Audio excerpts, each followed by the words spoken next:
Diabetic பேஷண்ட்க்கு பாகற்காய் juice வந்து நல்லதா அப்படின்னு கேட்டிருந்தீங்க. அதுக்கான ஆன்சர் தான் இந்த வீடியோ.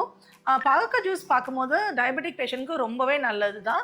அதே மாதிரி நம்ம ரெகுலராக நார்மல் ஒரு பர்சனாக வந்து உங்களுக்கு டயபெட்டிஸ் இல்லாதவங்க நீங்கள் அது குடிக்கலாம், ரொம்ப நல்லது தான். அதில் பார்த்தீங்கன்னா ஷெராட்டின், பாலிபெப்டைட் பி, லெக்டின் இந்த மாதிரி வந்து காம்பவுண்ட்ஸ் இருக்கிறதுனால பிளட்ல வந்து சுகர் லெவல் கண்ட்ரோல் பண்ணும். அது மட்டும் இல்லை, இன்சுலின் சென்சிட்டிவிட்டியை இம்ப்ரூவ் பண்ணும், ரெசிஸ்டன்ஸையும் இம்ப்ரூவ் பண்ணும். இந்த மாதிரிலாம் இருந்தால் கூட பாகற்காய் ஜூஸ் மட்டும் குடிச்சு உங்கள் சுகரை கண்ட்ரோலில் வச்சுக்கலாம்னு நினச்சிங்கன்னா அது வந்து ஒரு தப்பான ஆப்ஷன் தான். பாகற்காய் ஜூஸ் வந்து இன்டியூஸ் பண்ணுமே தவிர அது வந்து ஒரு கியூர் கிடையாது. நிறைய பேர் வந்து இந்த மாதிரி வந்து தப்பான அபிப்பிராயத்தில் இருக்கீங்க. அது வந்து உங்களுக்கு வந்து ஒரு கியூராக கண்டிப்பாக இருக்கவே இருக்காது. ஒரு சின்ன ஹெல்ப்பாக இருக்கும். ஆனால் அது வந்து நாள் படம் நீங்கள் அதுவே பண்ணிட்டு இருந்தீங்கன்னா அது வந்து உங்களுக்கு வந்து ஹெல்த்தியாக இருக்குமான்னு கேட்டிங்கன்னா கண்டிப்பாக இல்லைன்னு தான் சொல்லுவேன். ஸோ நீங்கள் நெக்ஸ்ட் டைம் பாகற்காய் ஜூஸ் எடுத்துக்கும் போது அது வந்து ஒரு ட்ரிங்க் மாதிரியோ இல்லை உங்களுக்கு எப்படி வேணுமோ அந்த மாதிரி எடுத்துக்கோங்க.